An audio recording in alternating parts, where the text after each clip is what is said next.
Hola, ¿qué tal? Bienvenidos a este momento de exposición de la palabra de Dios.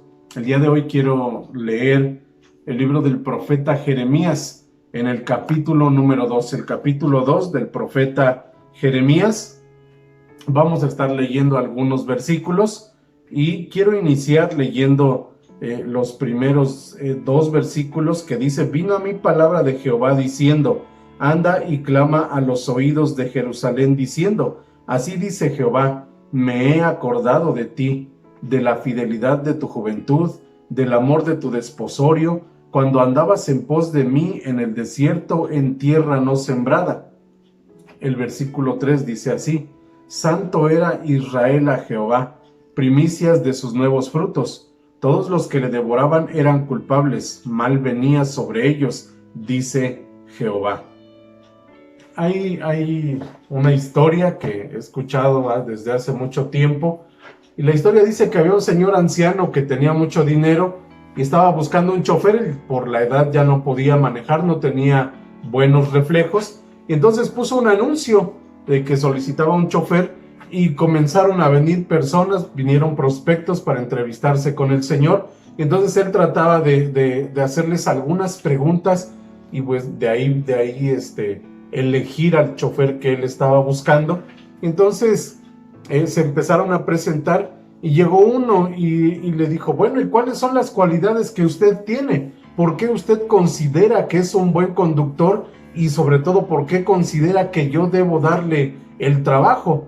Y le dijo, bueno, porque soy muy hábil, yo puedo ir manejando muy rápido, a 120, a 140 kilómetros por hora, y usted puede estar seguro. Le dijo, yo puedo manejar así a la orilla de un precipicio y usted puede estar seguro de que no se va a desbarrancar el automóvil, que no nos vamos a ir. Soy demasiado hábil en lo que hago. Y entonces yo creo que esa sería la mejor referencia para que usted sepa que soy bueno. Y entonces, pues lo clásico, bueno, pues entonces voy a seguir buscando, y cuando yo elija, si es que usted es el elegido, le estaré llamando. Vino una segunda persona y le dice lo mismo.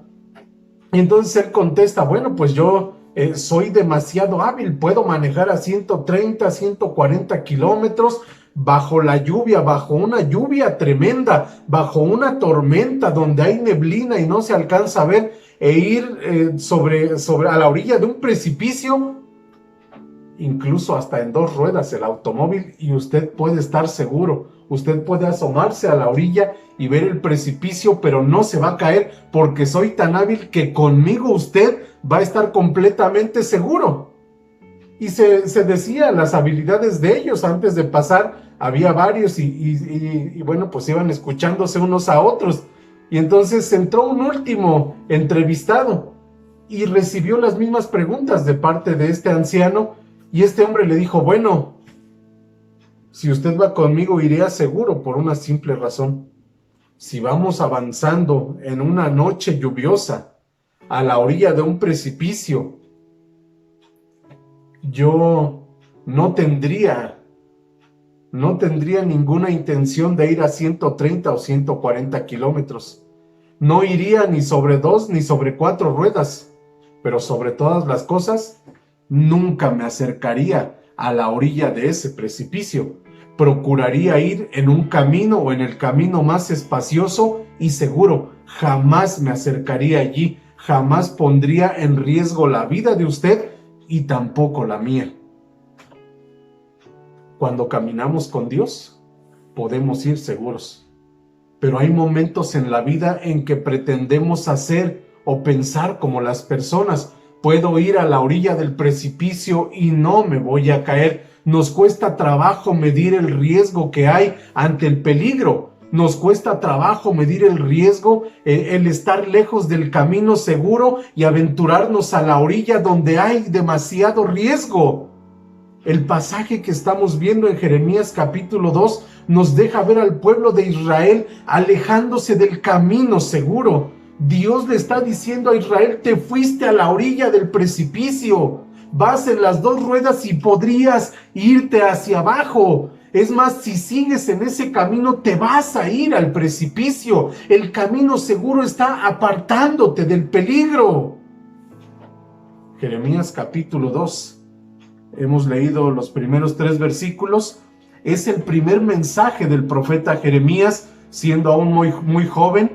Tal vez pasen hasta 50 años después de este mensaje, hasta el momento en que concluya el ministerio profético de Jeremías. Pero es el primer mensaje registrado aquí en el libro. Y Jeremías lo hace con pasión, Jeremías lo hace lleno de ímpetu, lo hace con gran entusiasmo y sobre todas las cosas lo hace sin el menor temor. Y entonces el versículo 4 dice de esta manera: oíd la palabra de Jehová, casa de Jacob, y todas las familias de la casa de Israel. Así dijo Jehová: ¿qué maldad hallaron en mí vuestros padres, que se alejaron de mí y se fueron tras la vanidad y se hicieron vanos? Entonces la pregunta de Dios es contundente: ¿qué maldad hallaron en mí sus padres, que se alejaron de mí? Tenemos un tema el día de hoy, y el tema es: no te alejes de Dios. No te alejes de Dios. Avanza por el camino seguro. Cuando tú te alejes de Dios, estarás en la orilla del precipicio con riesgo de caerte. Avanza por ese camino donde no hay pierde, pero sobre todo donde hay total y completa seguridad. La pregunta de Dios es: ¿qué hice yo para que ustedes se alejaran de mí? ¿Qué mal les he hecho? Como lo va a decir, o como lo había dicho mejor dicho el Señor a través del profeta Miqueas. ¿Qué mal te hice, pueblo mío? Responde contra mí. Es la misma pregunta. ¿Qué maldad hallaron en mí vuestros padres? La pregunta es retórica porque la respuesta está implícita. En Dios no hay maldad. Versículo 6. Y no dijeron: ¿dónde está Jehová, que nos hizo subir de la tierra de Egipto, que nos condujo por el desierto, por una tierra desierta y despoblada, por tierra seca y de sombra de muerte, por una tierra por la cual no pasó varón, ni allí habitó hombre? Y os introduje en tierra de abundancia, para que comieseis su fruto y su bien. Pero entrasteis y contaminasteis mi tierra, e hicisteis abominable mi heredad. Los sacerdotes no dijeron: ¿dónde está Jehová? Y los que tenían la ley no me conocieron. Y los pastores se rebelaron contra mí, y los profetas profetizaron en nombre de Baal, y anduvieron tras lo que no aprovecha. Versículo 9. Por tanto contenderé aún con vosotros, dijo Jehová, y con los hijos de vuestros hijos pleitearé, porque pasad a las costas de Quitim y mirad, y enviad a Cedar, y considerad cuidadosamente y ved si se ha hecho cosa semejante a esta. ¿Acaso alguna nación ha cambiado sus dioses, aunque ellos no son dioses? ¿Acaso alguna nación ha cambiado sus dioses, aunque ellos no son dioses? Sin embargo, mi pueblo ha trocado su gloria por lo que no aprovecha. No te alejes de Dios. Número 1. Hay 3 razones que quiero enlistar el día de hoy, pero la primera es esta: no te alejes de Dios. Número 1, porque terminarás honrando algo menor. Terminarás honrando algo menor. El pueblo se alejó de Dios. ¿Y qué es lo que terminó haciendo? Prostituyéndose. Prostitución espiritual, y llega al punto donde la prostitución también es física, pero se prostituye en pos de los ídolos, de los Baales, como dice aquí. Tenían al Dios que los sacó de Egipto. Ellos conocían su historia perfectamente, sabían cómo Dios los guió y cuántos milagros hizo para ellos en su favor en el desierto, cómo los guió en el día bajo la nube, cómo los guió en la noche con una columna de fuego, cómo los protegió, cómo su presencia, la Shekinah, la gloria de Dios descendía sobre ellos una y otra vez, cómo les dio la ley a través de su siervo Moisés y tantas cosas portentosas que Dios hizo en favor de ellos. Y el reproche de Dios es: ¿por qué te olvidaste de eso tan pronto y me cambiaste por algo menor que yo? Y ya lo anunció en el versículo 5, porque empezaron a alejarse de Dios. Y la invitación de Dios sigue siendo la misma para el pueblo de Judá en el tiempo de Jeremías, pero para su pueblo, para su iglesia el día de hoy. No te alejes de Dios. Dios te habla el día de hoy y te dice, no te alejes de mí. El mensaje sigue vigente. Si tú te alejas de Dios, terminarás honrando algo menor que Él. En este caso, los Baales, y Dios lanza la pregunta que es demasiado enfática. ¿Acaso alguna nación ha cambiado sus dioses a pesar de que ni son dioses? Y el reclamo es, ustedes lo han hecho. Ustedes se alejaron de mí y me cambiaron por algo menor. Si te alejas de Dios, terminarás cambiando a Dios por algo menor que Dios. Y cualquier cosa por la cual sustituyas tu relación con Dios siempre será menor.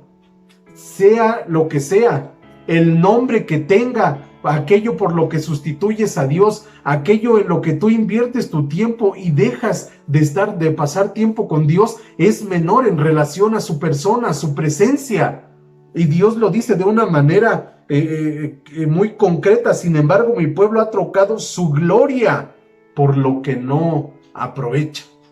Pero el asombro es, hay naciones en aquel tiempo, dice el Señor, hay naciones que tienen ídolos y ni son dioses, pero son fieles. Y mi pueblo comienza a ser infiel y se aleja de mí y me abandona. Uno puede observar cómo, sobre todo en la Ciudad de México, va gente con un ídolo. Algo que era un ídolo que ahora ya le cambiaron el nombre a diminutivo y le llaman el San Juditas. No hay día 28 que no se presenten y por nada quieren dejar esa fe. Y eso que es un muñeco, es un ídolo. Pero el mensaje de Dios no es para los inconversos, sino para la iglesia, para el pueblo. En el momento histórico es para el pueblo, el día de hoy es para la iglesia. El punto es cómo esa gente resulta ser fiel a algo que ni existe, que no tiene vida. Como dice el Salmo, tienen ojos y no ven, tienen oídos y no escuchan. Y la gente está allí fiel. Y el reclamo de Dios es, tú que has conocido al Dios verdadero, al que te dio salvación en Cristo, al que te amó cuando nadie te amaba, al que te perdonó a pesar de toda la maldad que había en tu corazón, en tu vida y del daño que habías hecho. Y ahora te has alejado de mí, dice el Señor. Ahora has sido infiel y me has abandonado. Si tú te alejas de Dios, terminarás honrando a algo menor. El único Dios vivo y verdadero es el Dios de la Biblia. El Dios, escúchame hermano, con el cual un día tuviste un encuentro por medio de Jesucristo. El Dios que te dio salvación, el Dios que te perdonó, el Dios que limpió tu vida con su sangre preciosa derramada en la cruz. El único que te amó, el que se acordó de ti cuando nadie se acordaba de ti, cuando todos se olvidaron, cuando todos te dieron la espalda, Él abrió sus brazos para ti. Y ahora tú te has alejado, pero es el mismo que hoy te dice, vuélvete a mí porque yo te redimí.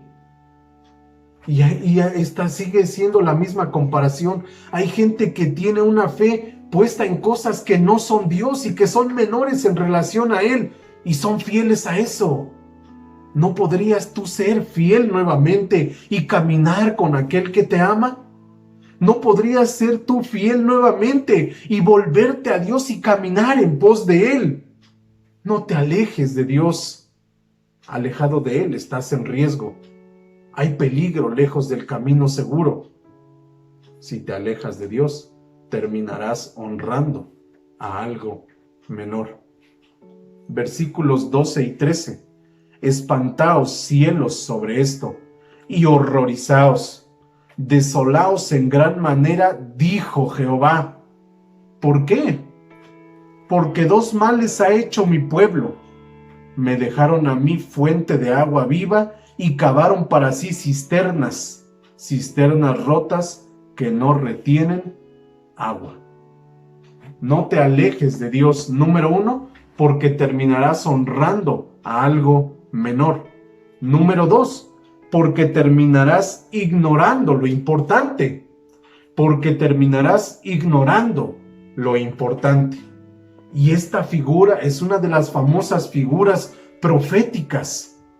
2 males ha hecho mi pueblo. ¿Cuáles son esos 2 males? El primero, según el versículo 13, me dejaron a mí fuente de agua viva. ¿Cuál es la figura utilizada aquí? Un manantial. Un manantial en la montaña, en la peña, de donde brota agua fresca, agua pura, agua viva, dirían algunos. Fluye el agua a raudales. Es un manantial que produce vida. Y Dios dice, yo soy ese manantial. Y entonces, la segunda cosa, son 2 males. El primero es eso, se alejaron del manantial, se alejaron de la fuente de agua viva. Y la segunda es, cavaron para sí cisternas rotas que no retienen agua. Pongamos de una forma concreta la figura. Está en la peña, en la roca, brotando el agua viva, el agua fresca, el agua que produce vida. Y entonces la gente un poquito abajo en el valle puede acudir o hacer un canal y traerla hacia el lugar donde ellos están, pero no lo hacen. Y entonces allá en la parte de abajo del valle se escucha el ruido de las herramientas. Se escucha cómo sacan el pico y empiezan a golpear sobre terreno rocoso. Y sobre ese terreno duro de piedra comienzan a cavar, comienzan a golpear con el pico, comienzan a sacar con la pala hasta que hacen una especie de agujero, ya sea redondo o de forma cuadrada. Y eso lo convierten en una cisterna de piedra. ¿Para qué hacen eso? Para que cuando llueva, el agua que cae o que desciende se quede allí estancada en esa cisterna y entonces puedan extraer el agua. Teniendo el manantial de agua viva y fresca, prefieren tener un lugar donde el agua llegue y se estanque, porque aparentemente sería menos trabajo que ir a conseguirla al manantial o que buscar la manera de traerla hacia los hogares de las personas. Pero resulta que cuando comienzan, o bueno, más bien terminan de cavar esas cisternas, entonces viene la lluvia y empieza a llover, y cuando ellos se dan cuenta que terminó la lluvia, van y se asoman para ver qué tanta agua lograron captar en su cisterna. Y resulta que la piedra no logró retener el agua. Primero apelaron a tener agua estancada. El agua estancada se pudre. El agua estancada se llena de bacterias. Y aún así prefirieron eso que la fuente de agua viva. Y entonces, pero las cisternas ni siquiera lograron captar esa agua y el agua se les va. Y esa es la figura que Dios está poniéndoles aquí, y es el reproche a su pueblo. ¿Por qué me cambiaron? Cambiaron mucho por poco. O mejor dicho, cambiaron todo por nada. Cuando te alejas de Dios, estás haciendo exactamente eso. Tienes en tu mano $1,000,000 de pesos y le dices a alguien, te lo cambio por el dinero que tienes en tu mano, y el otro tenía solo $1.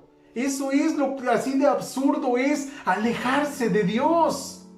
Terminas ignorando que allí está la fuente de vida, que está la fuente de bendición. ¿Y cuántas cisternas rotas hemos cavado en la vida? Son muchas. ¿Y cuál es el símbolo de esas cisternas rotas? Las cosas por las cuales sustituimos a Dios. Cuando ignoramos a Dios, cuando dejas de leer su palabra. ¿Y por qué dejaste de leer? Cuando dejas de orar, ¿por qué dejaste de orar? Es que no tengo tiempo. Es que tengo que llevar a mis hijos al deporte, es que tengo que hacer un trabajo extra, y entonces empezamos a poner cantidad de excusas. O simplemente dices, ni siquiera el domingo puedo dedicar un tiempo porque es el único día que tengo para mí. Y por eso es que no dedico un tiempo a Dios. Los 6 días anteriores se los dedicaste a Dios, que ahora solo te queda un día para ti. No es cierto. lo que estás haciendo es cavar cisternas rotas, la cisterna del trabajo, la cisterna del entretenimiento, la cisterna del deporte, la cisterna de las relaciones, cantidad de cisternas rotas que vivimos cavando y al final nunca van a saciar nuestra sed. El único que sacia la sed, la necesidad del ser humano y la deja completamente satisfecha es Dios. Por eso le dijo a la samaritana: el que bebiere del agua que yo te doy, si tú bebes de esa agua nunca volverías a tener sed. Y ella le dice: pues entonces dame de esa agua para nunca venir a este pozo. Si tan solo miráramos a Dios y nos diéramos cuenta que Él es la fuente de vida en todos los aspectos, en todos los sentidos, y que cambiarlo o ignorarlo a Él sería cavar cisternas rotas. Teniendo frente a nosotros la fuente de agua viva, preferimos agua estancada y podrida. No te alejes de Dios, porque terminarás exactamente haciendo lo que hizo el pueblo de Israel. Versículos 14 hasta el 19. Dice así: ¿es Israel siervo? ¿Es esclavo? ¿Por qué ha venido a ser presa? Los cachorros del león rugieron contra él, alzaron su voz y asolaron su tierra. Quemadas están sus ciudades sin morador. Aún los hijos de Memphis y de Tabnes te quebrantaron la coronilla. ¿No te acarreó esto el haber dejado a Jehová tu Dios cuando te conducía por el camino? Otra vez el mismo reproche, es la tercera vez. Abandonaron a Dios. Dejaron al Señor. ¿No te acarreó esto el haber dejado a Jehová tu Dios? Por eso la insistencia: no te alejes de Dios. Tú que lo conoces, tú que has experimentado su presencia, tú que has recibido siempre bendiciones de Él. No te alejes de Él, no te alejes de Dios, no te alejes del camino, no te alejes de su presencia. Vuélvete a Él. Como el hijo pródigo regresó a ver a su padre, vuélvete a Dios el día de hoy. Versículo 18. Ahora pues, ¿qué tienes tú en el camino de Egipto para que bebas agua del Nilo? ¿Y qué tienes tú en el camino de Asiria para que bebas agua del Éufrates? ¿Qué significa eso? Hubo en el tiempo de Jeremías un rey llamado Josías. Cuando Jeremías comienza a profetizar, tal vez Josías llevaba entre 13 y 15 años en el trono de Judá. Y cuando Josías, todos sabemos la historia, cuando Josías escucha la lectura del libro de la ley del Señor, trató de hacer una reforma y mandó a destruir todas las imágenes de Baal y Acera, derribó los altares, mató a los sacerdotes, exterminó, logró erradicar la idolatría. El problema es que la reforma no fue suficiente y los líderes espirituales nunca sacaron esa idolatría de su corazón. Y no solamente ocurrió que el liderazgo espiritual se desvió, aún el liderazgo político, porque políticamente buscaron hacer alianzas estratégicas, ya sea con Egipto o con Asiria, que eran los países dominantes, o en Asiria era ya un imperio, pero ellos se podían dominar. Y entonces Judá está pensando: bueno, vamos a aliarnos con Egipto para que no estemos tan inseguros, o con Asiria estaríamos todavía más seguros. Por eso el reproche aquí en el versículo 18: ¿qué tienes tú en el camino de Egipto? ¿Por qué buscas en otra persona? ¿Por qué buscas en otro lado si tienes a Dios? Y obviamente la figura está completamente clara: para que bebas agua en el Nilo. El Nilo era el río que estaba en Egipto. ¿Por qué vas a pedir favores? ¿Por qué vas a buscar agua contaminada teniendo a la fuente de agua más pura para beber, para saciar tu necesidad, para satisfacer tu sed, para tener vida plena? ¿Por qué vas y buscas en ese otro lugar al norte? Egipto está en el sur, Asiria está en el norte. Y en el norte está el río Éufrates, el Nilo en el sur, el Éufrates en el norte. ¿Por qué vas a beber agua de ese río Éufrates? Teniendo a la fuente de agua viva en Dios, no tendrías por qué buscar en otro lado. No te alejes de Dios, número 1, porque terminarás honrando algo menor. Número 2, porque terminarás ignorando lo importante. Y número 3 y último, porque terminarás buscando equivocadamente. Porque terminarás buscando equivocadamente. Israel, bueno, Judá en este caso va y busca en Egipto, busca en Asiria. ¿Por qué buscas en algo menor que Dios? Te estás equivocando completamente. Y es obvio, si te alejas de Dios y no lo buscas a Él, tarde o temprano buscarás refugio, buscarás ayuda, buscarás en cualquier otro lugar, pero estarás equivocado. El versículo 19 dice, tu maldad te castigará y tus rebeldías te condenarán. Sabe pues y ve cuán malo y amargo. Sabe pues y ve cuán malo y amargo es el haber dejado tú a Jehová tu Dios. Lo leeré una vez más. Sabe pues y ve cuán malo y amargo es el haber dejado tú a Jehová tu Dios y faltar mi temor en ti, dice el Señor, Jehová de los ejércitos. Terminarás buscando equivocadamente, pero está claro el pasaje. Lo único que eso te traerá como consecuencia, lo único que acarrearás para ti mismo al buscar equivocadamente, será amargura, como dice aquí, será lo malo. Sabe pues y ve cuán malo y amargo es el alejarse de Dios.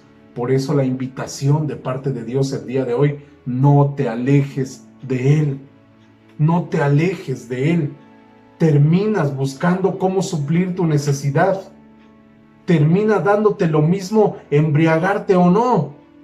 ¿Por qué? Porque aunque tú no lo quieras admitir, te estás refugiando en el alcohol. Terminas refugiándote en el deporte, terminas refugiándote en cualquier clase de entretenimiento o pasatiempo. Incluso te refugias en el descanso. Ahora, ¿estoy diciendo que es malo hacer ejercicio o practicar deporte? Por supuesto que no lo es. ¿Es malo trabajar? Tampoco lo es. Pero podrías abandonar a Dios por estar trabajando. Ahí es donde se vuelve algo malo, cuando sustituyes a Dios por ese tipo de cosas. Israel lo hizo al recurrir y buscar ayuda en Egipto y en Asiria. Al buscar ayuda en los ídolos. Y no tenemos ídolos el día de hoy. O usted tal vez se jacte y diga, bueno, yo tal vez me alejé un poco, pero no tengo ídolos. Pero hemos hecho del trabajo un ídolo, incluso de la familia. Hemos hecho del deporte, repito, del entretenimiento. Hemos hecho de las personas o de nuestras relaciones un ídolo. Y Dios espera tener el primer lugar en nuestra vida. La invitación es: vuélvete a mí. Vuélvete a mí, te está diciendo Dios el día de hoy. Por eso el tema, no te alejes de Dios. No lo hagas porque estarás en peligro. Porque lo malo, el mal y la amargura estarán sobre ti. Camina con Dios. Dios te dice el día de hoy: vuélvete a mí. Tú que en un tiempo caminaste conmigo, tú que en este tiempo tan difícil piensas que yo estoy lejos y que me olvidé de la humanidad porque te dolió ver tantos muertos por la pandemia y sigues viendo gente que parte de este mundo y piensas que yo entonces no estoy pendiente. Ese Dios te dice el día de hoy: vuélvete a mí, yo estoy pendiente de ti. No me he olvidado de tu vida, no me he olvidado de ti.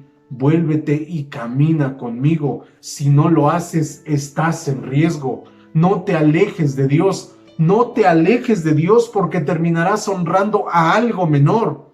No te alejes de Dios porque terminarás ignorando lo importante. No te alejes de Dios porque terminarás buscando equivocadamente, terminarás cavando cisternas rotas. Medita en ello. Reflexiona en ello y ve cuán malo es el haberte alejado del Señor tu Dios. como lo dijo por medio de su siervo el profeta Amós: buscadme y viviréis. Él es la fuente de agua viva. Dicho de una manera más clara, Él es la única satisfacción a tus necesidades.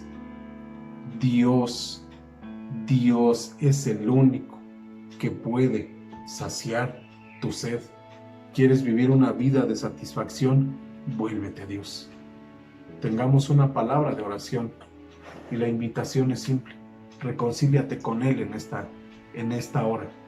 No sé a qué hora estés viendo tú este video, pero Dios te está hablando.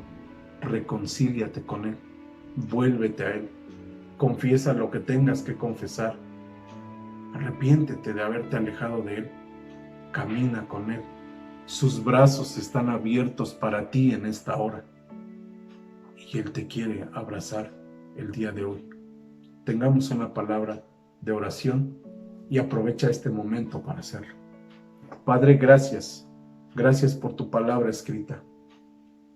Gracias por el mensaje que a través de ella traes a nuestra vida, Señor. En esta hora queremos pedirte perdón por las veces que te hemos fallado. Queremos pedir tu misericordia, Señor, y reconocer que verdaderamente te necesitamos. Queremos reconocer en este momento que la única solución para nuestros males está en ti, que el remedio para las cosas que nos aquejan está en tu presencia, Señor, y que la única satisfacción a la sed que tenemos es tu presencia y eres tú. Reconocemos que en un momento de nuestra vida, por distintas razones, Señor, nos hemos alejado de ti, pero queremos pedirte perdón. Padre, si alguien, conociéndote, habiendo recibido la experiencia de salvación en Cristo, se ha alejado de ti, te suplico en esta hora, ten misericordia, perdona todo pecado, Señor bendito, pero te ruego una cosa más: permite que ella en este momento se vuelva a ti. Permite, Señor, que pueda haber una reconciliación contigo, Señor eterno, que el tiempo desperdiciado lo podamos recuperar, que el tiempo en que pensamos que otras cosas podrían saciar la necesidad de nuestro corazón, Padre, hoy nos damos cuenta que no es así. Pensamos, Señor, que hubo cosas mejores, pero no lo es. No es así, Señor. Por tanto, el día de hoy te pedimos perdónanos y nos queremos volver a ti. Queremos caminar nuevamente contigo. Queremos andar por las sendas antiguas. Queremos marchar tras tus pisadas, bendito Dios. Bendice a mi hermano, a mi hermana que me escucha el día de hoy. Y si alguien ha abandonado la comunión contigo, si alguien ha abandonado la lectura de tu palabra, si alguien ha abandonado su tiempo personal en tu presencia, Padre, perdona eso, Señor. Pero sobre todas las cosas, recíbele, Padre, con los brazos abiertos y permite que esa persona vuelva a la comunión contigo. A veces es difícil, hay muchos estorbos, hay muchas cosas que se interponen, pero tú eres bueno y tu misericordia es grande, Señor. Gracias por hablarnos en este momento. Gracias por tu palabra escrita. Gracias por tu bendición a nuestra vida. Y gracias por acordarte de nosotros, a pesar de que a veces nosotros nos alejamos de ti. Te damos gracias por el mensaje que nos has dado en este momento y te damos gracias por tu presencia a lo largo del camino en nuestra vida. Oramos con acción de gracias en el poderoso y dulce nombre de Jesucristo, tu Hijo. Amén. Amén. Dios les bendiga.